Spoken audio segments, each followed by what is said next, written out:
નમસ્કાર વિદ્યાર્થી મિત્રો, આપણે છે ધોરણ 6માં ગયા પાઠમાં છે એ ચેપ્ટર છે આપણે પૂરું કરેલું, બરાબર? કયું પૂરું કરેલું કે પદાર્થોનું અલગીકરણ પૂરું છે આપણે કરેલું. તો હવે છે એ આપણે આગળના ચેપ્ટરમાં આગળ વધવાનું છે ને એ આપણું ચેપ્ટર છે 7મું વનસ્પતિની જાણકારી મેળવીએ. તમને પ્રશ્ન થતો હશે કે વનસ્પતિને તો આપણે જાણતા હોય ભાઈ, આને આ ફૂલ કહેવાય, આને આ છોડ કહેવાય, બરાબર છે? પછી આને આ વેલો કહેવાય, આને શાકભાજી છે આ કહેવાય, એ તો આપણને ખ્યાલ જ છે. પણ એની સિવાય પણ ઘણું બધું છે વનસ્પતિમાં જોવા મળે છે ને એ વિષયક વાત છે એ આપણે અત્યારે કરવાની છે. ખ્યાલ આવ્યો? એટલે હવે છે એ આપણે શરૂઆત કરીએ કે સૌપ્રથમ તો એ જાણવું પડે કે આપણી આજુબાજુમાં છે કેવા પ્રકારના છોડ છે જોવા મળે છે, કેવા પ્રકારના વૃક્ષો છે જોવા મળે છે, બરાબર? હવે એવું આપણે લિસ્ટ બનાવીએ તો કે ભાઈ તમારી આજુબાજુમાં છે કેવા પ્રકારના છોડ જોવા મળે છે. તો છોડમાં આપણે લઈએ તો ગુલાબના છોડ ઘણાની ઘરે હોય, પછી બારમાસીના છોડ હોય, આ ઉપરાંત તો કે તુલસીનો છોડ હોય, બીજા અન્ય કોઈ ફૂલના છે એ છોડ જોવા મળતા હોય. પછી વૃક્ષોની વાત કરીએ તો આપણે આજુબાજુમાં છે એ લીમડાનું વૃક્ષ જોવા મળે, આંબો છે, પીપળો છે, વડ છે, આ બધા વૃક્ષો છે એ આપણી આસપાસમાં છે જોવા મળતા હોય. ખ્યાલ આવ્યો? એટલે આ રીતે છે એ વિવિધ વનસ્પતિઓ છે આપણે આજુબાજુમાં જોવા મળે. એ ઉપરાંત આપણે કોઈ ગાર્ડનમાં જઈએ તો ત્યાં છે નાના નાનું છોડ, નાના નાના છે એ ઘાસ ઉગેલા હોય, બરાબર? તો ઘાસને શું કહેવામાં આવે છે? ઘાસને ક્ષુપ તરીકે છે ઓળખવામાં આવે, બરાબર? એટલે હવે છે એમના પ્રકારો પણ આપણે જોઈશું અને દરેક વાત છે આપણે આ લેક્ચરમાં છે કરવાની છે. તો આપણે શરૂઆત કરીએ કે વનસ્પતિના છે એ પ્રકારો.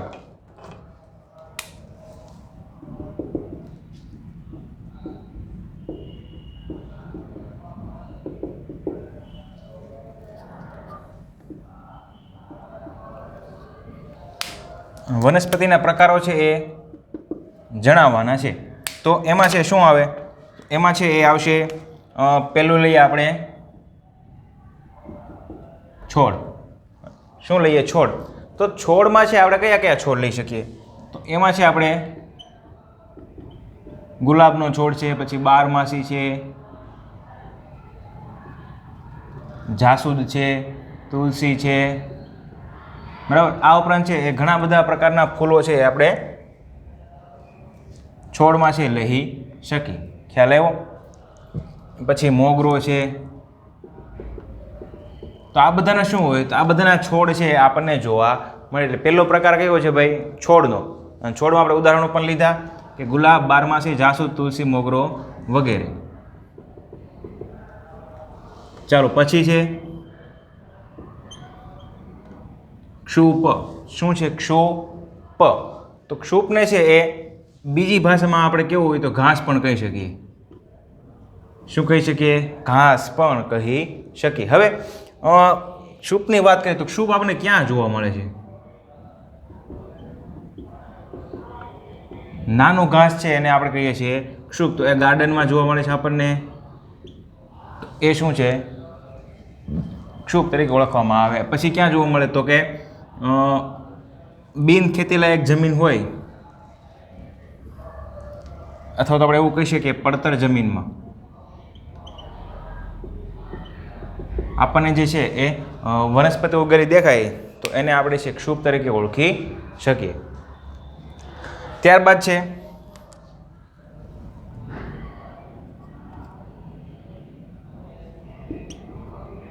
વેલ અથવા તો વેલાઓ.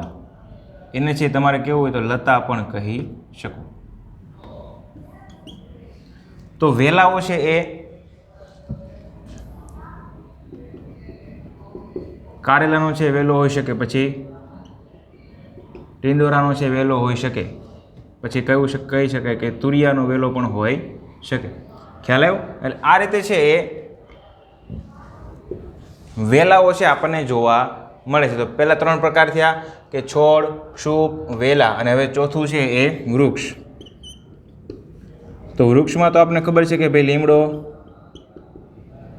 વડ, પછી પીપળો, આ રીતે છે એ ઘણા બધા પ્રકારના વૃક્ષો છે એ આપણને જોવા મળે, બરાબર?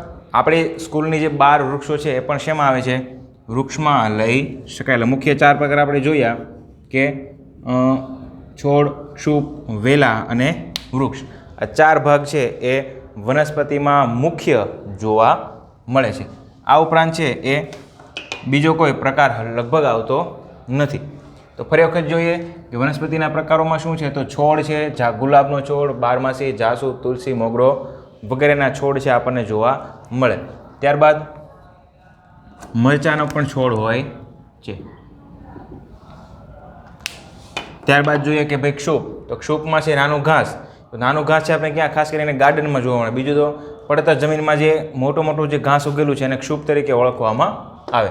ત્યારબાદ વેલા છે, તો વેલા છે કારેલના, ટીંડોળાના, તુરિયાના, આવા ઘણા બધા પ્રકારના શાકભાજીના વેલા છે હોઈ શકે. અને વૃક્ષ, તો વૃક્ષમાં તો આપણને ખ્યાલ જ છે કે ભાઈ લીમડો છે, વડ છે, પીપળો છે, આ બધા છે શેમાં આવે, વૃક્ષોમાં છે લઈ શકાય. અને હજી એક ઉદાહરણ છે એ દર્શાવવું હોય તો આંબલી. બરાબર. એટલે આ રીતે છે તમે વર્ગીકરણ કરી શકો કે ક્ષુપ કોને કહી શકો છે, લતા કોને કહી શકો, ત્યારબાદ વૃક્ષ અને છોડ કોને તમે કહી શકો. ખ્યાલ આવ્યો? એટલે આ છે આપણે મુખ્ય પ્રકારો છે એ જોયા. હવે આપણે આગળ વધશું તો એમાં જે આવતા પર્ણ એટલે કે જે પાંદડાઓ આવે છે તો એમાં આપણે અલગ અલગ શિરા વિન્યાસ જોવા મળે છે.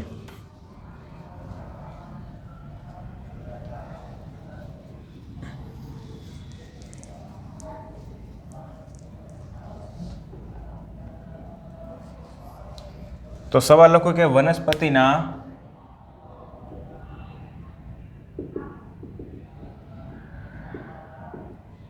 પર્ણ વિશે માહિતી આપો. એમાં મુખ્ય છે એ 3 વ્યાખ્યાઓ આવશે. એમાં પહેલી વ્યાખ્યા છે એ આપણે જોઈએ તો પહેલી વ્યાખ્યા છે એ આપણી પાસે એવી છે કે શિરાવિન્યાસ કોને કહેવાય? શું શિરાવિન્યાસ કોને કહેવામાં આવે?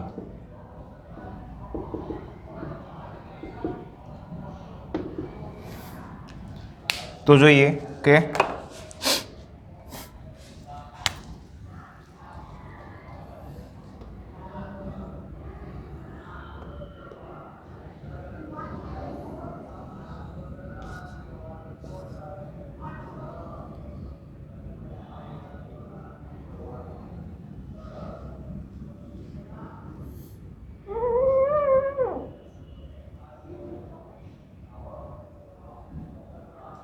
આપણી પાસે આ કોઈ પર્ણ છે અને એ પર્ણમાં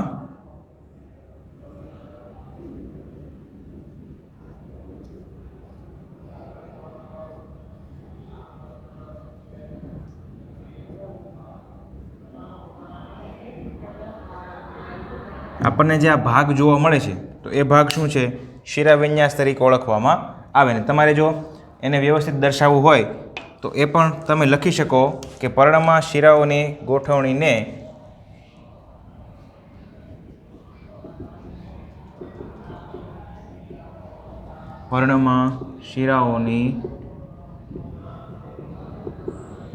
શું કહેવાય? શિરાવિન્યાસ તરીકે ઓળખવામાં આવે છે. આ પર્ણ છે આપણી પાસે, તો પર્ણમાં છે એ જે આ શિરાઓ જે છે એમની ગોઠવણી થયેલી છે એમને શું કહેવાય?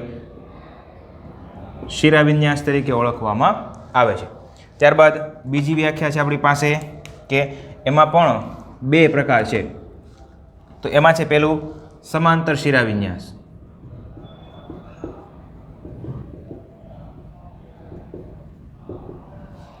તો સમાંતર શિરાવિન્યાસ છે આપણે કોને કહી શકીએ? તો જે પર્ણમાં શિરાઓની ગોઠવણી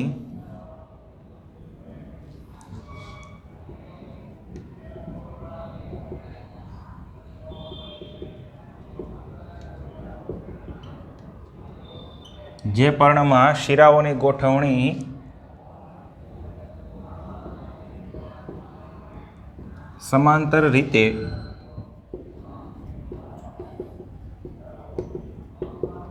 થયેલી હોય તેને સમાંતર શિરાવિન્યાસમાં જ નામ આવી ગયું છે કે ભાઈ જે પર્ણમાં શિરાઓની ગોઠવણી છે એ સમાંતર રીતે થયેલી હોય તેને. અહીંયા આ જે પર્ણ છે, જો પર્ણમાં છે દરેક શિરા જે છે આ બ્લુ કલરની બ્લેક લાઇન છે એ બધી એકબીજાને કેવી છે?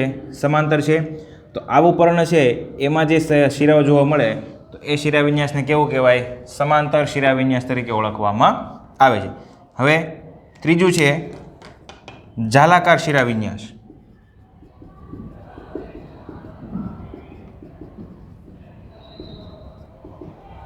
તો જાલાકાર શિરાવિન્યાસ કોને કહેવાય? તો જે પર્ણમાં શિરાઓની ગોઠવણી જાળીની જેમ થયેલી હોય, જે પર્ણમાં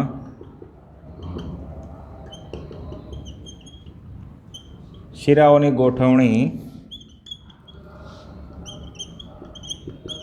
જાળીની જેમ થયેલી હોય તેને શું કહેવાય? જાળાકાર શિરાવિન્યાસ તરીકે છે ઓળખવામાં આવે. હવે અહીંયા જે છે એ જાલાકાર શિરાવિન્યાસ જો જોવું હોય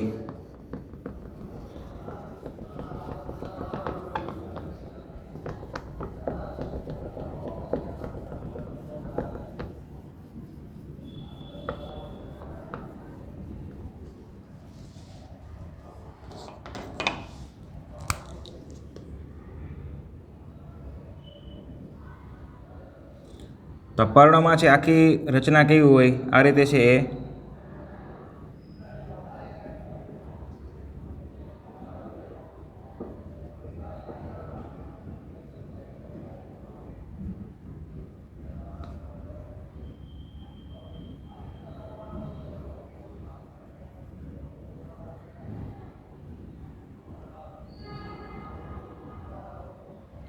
રચના છે આખી કેવી જોવા મળે? જાળી સ્વરૂપે છે જોવા મળે. તો એમને છે જાલાકાર શિરાવિન્યાસ તરીકે ઓળખવામાં આવે. હવે તમારે જોવું હોય તો કોઈ પણ બે વનસ્પતિના છે પર્ણ લેવાના.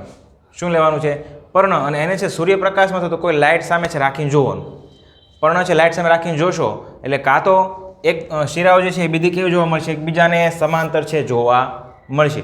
અથવા તો કેવી જોવા મળશે? એકબીજાને છે જાળી સ્વરૂપે છે ગોઠવાયેલી હોય એવી જોવા મળશે. જો સમાંતર જોવા મળે તો એ કેવો શિરાવિન્યાસ છે? સમાંતર શિરાવિન્યાસ. જાળી સ્વરૂપે જોવા મળે તો એ કેવો શિરાવિન્યાસ છે? જાલાકાર શિરાવિન્યાસ છે. ખ્યાલ આવ્યો? એટલે આ રીતે છે બે પ્રકારના શિરાવિન્યાસ છે આવે, સમાંતર અને જાલાકાર. તો ફરી વખત જોઈ જઈએ કે જે પણ વનસ્પતિ છે એમાં પર્ણ વિશે છે માહિતી આપણે આપવી હોય તો મુખ્ય ત્રણ વ્યાખ્યાઓ લખી શકાય. કઈ કઈ? તો શિરાવિન્યાસની વ્યાખ્યા લખવી હોય તો પર્ણમાં શિરાઓની ગોઠવણીને શું કહેવામાં આવે છે? શિરાવિન્યાસ તરીકે ઓળખવામાં આવે છે. પર્ણ અંદર જે પણ ગોઠવણી થયેલી છે શિરાઓની તો એમને શિરાવિન્યાસ તરીકે ઓળખવામાં આવે છે. ત્યારબાદ છે કે સમાંતર શિરાવિન્યાસ. તો સમાંતર શિરાવિન્યાસ કોને કહેવાય? તો કે જે પર્ણમાં શિરાઓની ગોઠવણી છે સમાંતર રીતે જોવા મળે. દરેક શિરા છે એકબીજાને સમાંતર ગોઠવાયેલી હોય. તમે ગણિતમાં ભણી ગયા છો સમાંતર રેખાઓ કોને કહેવાય? તો એ રીતે ગોઠવાયેલી તેને સમાંતર શિરાવિન્યાસ તરીકે છે ઓળખવામાં આવે છે. ત્યારબાદ છે જાલાકાર શિરાવિન્યાસ. તો જાલાકાર શિરાવિન્યાસમાં શું હોય? તો જે પર્ણમાં શિરાઓની ગોઠવણી જે છે એ જાળી સ્વરૂપે આ રીતે જોવા મળે તેને જાલાકાર શિરાવિન્યાસ તરીકે ઓળખવામાં આવે. હવે છે પરીક્ષામાં પૂછાય તો તમે વ્યવસ્થિત લખી શકવા જોઈએ, ભૂલાવવું જોઈએ નહીં. ખાસ યાદ રાખજો, ભૂલાશે તો માર્ક્સ આપણા કપાઈ શકે. એટલા માટે 2 મિનિટ તમારી સામે સ્ક્રીન છે, ઝડપથી લખી લો.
ચાલો હવે છે આપણે આગળ વધીએ કે એવા આપણે સમાંતર શિરાવિન્યાસ જોયું, ઝાલાકાર શિરાવિન્યાસ જોયું. હવે એમના છે આપણે ઉદાહરણો જોઈએ. પર્ણમાં છે એ કઈ વનસ્પતિમાં કેવા પ્રકારના છે પર્ણ જોવા મળે. તો એમાં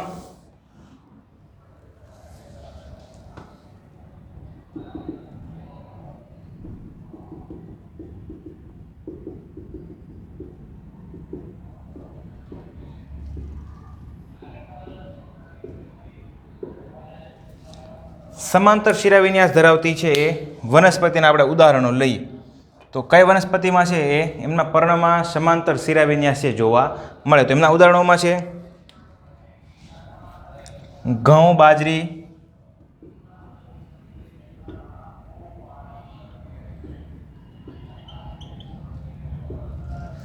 ત્યારબાદ છે કે વાંસ,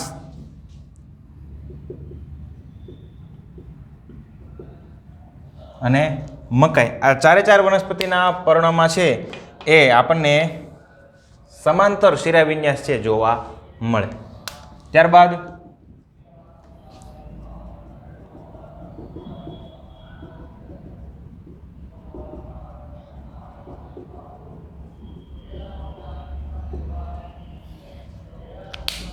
ઝાલાકાર શિરાવિન્યાસ ધરાવતી વનસ્પતિમાં શું આવે ભાઈ? તો ઝાલાકારમાં આવશે વડ, લીમડો, પીપળો અને આંબો.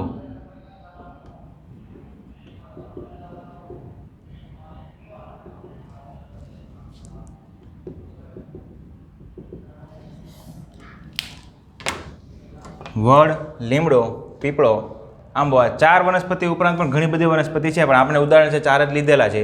તો એ વનસ્પતિના પર્ણો છે આપણને કેવા જોવા મળે છે? અંદર છે એ ઝાલાકાર શિરાવિન્યાસ છે આપણને જોવા મળે. ત્યારબાદ આપણે છે આગળ જોવું કે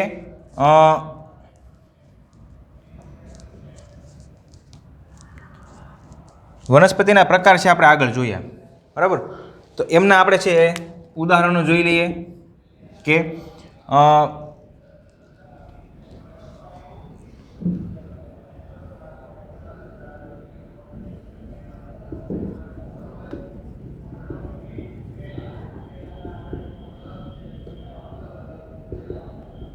ક્ષુપ પ્રકારની વનસ્પતિ છે એ એમના ઉદાહરણો આપણે જોવાના છે. તો ક્ષુપ પ્રકારની વનસ્પતિમાં તો એમાં આવશે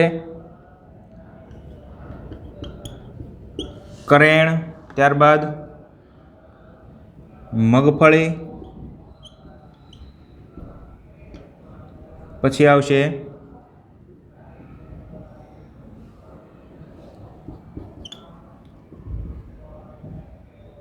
કૌણ.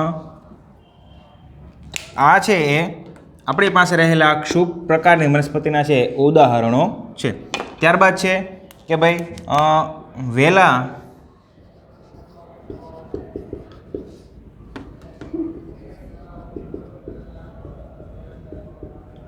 પ્રકારની વનસ્પતિના છે ઉદાહરણો દર્શાવવાના છે અથવા તો જણાવવાનું છે. એમાં છે આપણે લઈ શકીએ કે ભાઈ દ્રાક્ષનો વેલો હોય છે. ત્યારબાદ આગળ કીધું એમ ટિંડોરા હોય છે. ત્યારબાદ છે એ કારેલાનો વેલો હોય, દૂધીનો વેલો પણ હોય છે. ખ્યાલ આવ્યો? આ રીતે છે એ વેલા પ્રકારની વનસ્પતિઓ પણ જોવા મળે છે. તો પરીક્ષામાં પૂછાય કે ઉદાહરણ સાથે, તો તમે આટલે છે ઉદાહરણો લખી શકો અને માર્ક્સ છે આપણે મેળવી શકીએ. એમાં કોઈ નવીન છે નહીં.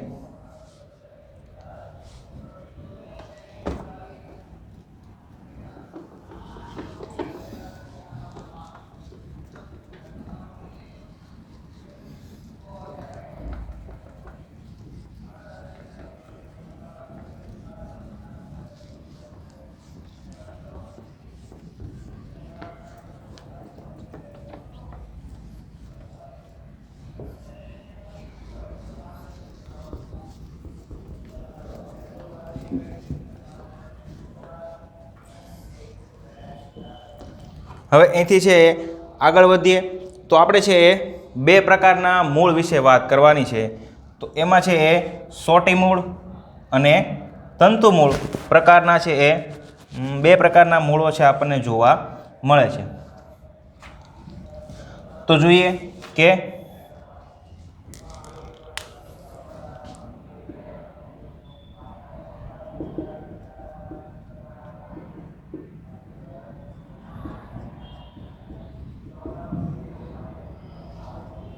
સોટી મૂળ અને તંતુ મૂળ. તો સોટી મૂળ છે એ કોને કહેવાય? તો સોટી મૂળ છે એ જે વનસ્પતિમાં એક મુખ્ય મૂળ અને બીજા કેટલાક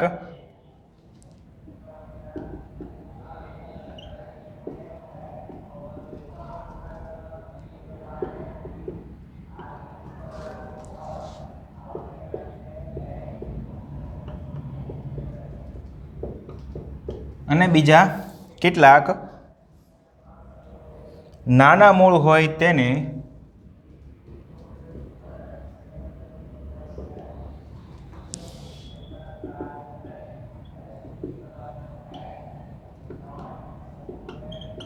સોટી મૂળ છે કહે છે. હવે સમજો કે આ છે જમીન છે, જમીન છે ઉપર રહેલો આ કોઈ પણ છોડ છે એ એમના છે મૂળ ક્યાં હોય? અંદર હંમેશા જમીનમાં હોય. તો એમાં છે કેવા પ્રકારનું મૂળ? તો આ રીતે છે એ સોટી જેવું મૂળ હોય અને સોટી ઉપર છે એ નાના નાના મૂળો છે આપણને જોવા મળે. તો અહીંયાથી એવું સમજાય કે એ વનસ્પતિમાં એક મુખ્ય મૂળ હોય, એટલે કે મુખ્ય મૂળ કયું છે આપણું? આ જે છે લાંબુ એ મુખ્ય મૂળ છે અને બીજા કેટલાક નાના મૂળ આવેલા હોય તો તેને સોટી મૂળ તરીકે ઓળખવામાં આવે છે. અને સોટી મૂળ છે એ તમારે સિમ્પલ જોવું હોય તો કપાસમાં આપણને સોટી મૂળ છે જોવા મળે. શેમાં? કપાસમાં. ગામડે જાઓ તો જોઈ લેવાનું, પેલું હાઠીઓ જે કાઢેલી હોય તો એમાં મૂળ છે આપણને જોવા મળે. એક મુખ્ય લાંબુ મૂળ હોય અને એની બાજુમાં છે એકદમ નાના નાના સૂક્ષ્મ મૂળ છે રહેલા હોય, તો એમાં છે આપણે સોટી મૂળ તરીકે છે એ ઓળખી શકીએ.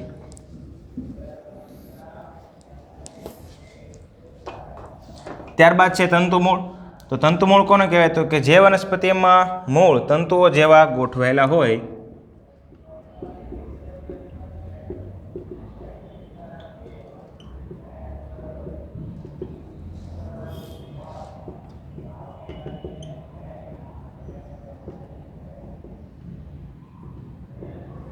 તેને શું કહેવાય? તંતુ મૂળ છે તરીકે ઓળખવામાં આવે છે. એ તમારે જાણવું હોય તો કોઈ જમીન છે ઉપર રહેલો જે છોડ છે, બરાબર, તો એ છોડ નીચે જે મૂળ હોય એ એકબીજા સાથે છે શું કરેલા હોય? જોડાયેલા. આની ઉપર પાછા છે આપણે મૂળ છે નાના નાના જોવા મળે.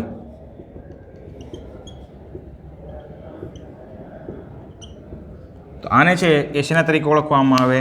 તંતુ મૂળ તરીકે છે ઓળખવામાં આવે. એટલે પહેલામાં માત્ર સોટી જ હોય મૂળને, એની ઉપર છે એ વિવિધ નાના નાના મૂળ છે જોવા મળે. આમાં છે એક સાથે ઘણા બધા છે મૂળ નીકળતા હોય અને એની ઉપર છે પાછા નાના નાના મૂળ છે જોવા મળે. તો આને છે એ તંતુ મૂળ તરીકે છે ઓળખવામાં આવે છે.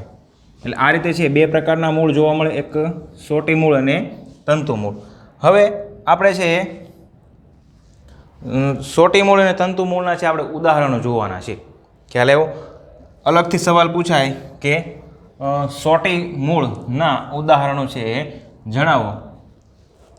તમારે છે એ સોટી મૂળની વ્યાખ્યા પૂછાય તો એક વનસ્પતિમાં એક મુખ્ય મૂળ અને બીજી કેટલાક નાના મૂળ છે આવેલા હોય તો તેને સોટી મૂળ તરીકે ઓળખવામાં આવે. જ્યારે તંતુ મૂળમાં તો કે જે વનસ્પતિમાં મૂળ તંતુઓ જેવા ગોઠવાયેલા હોય તો તેને છે એ તંતુ મૂળ તરીકે ઓળખવામાં આવે છે.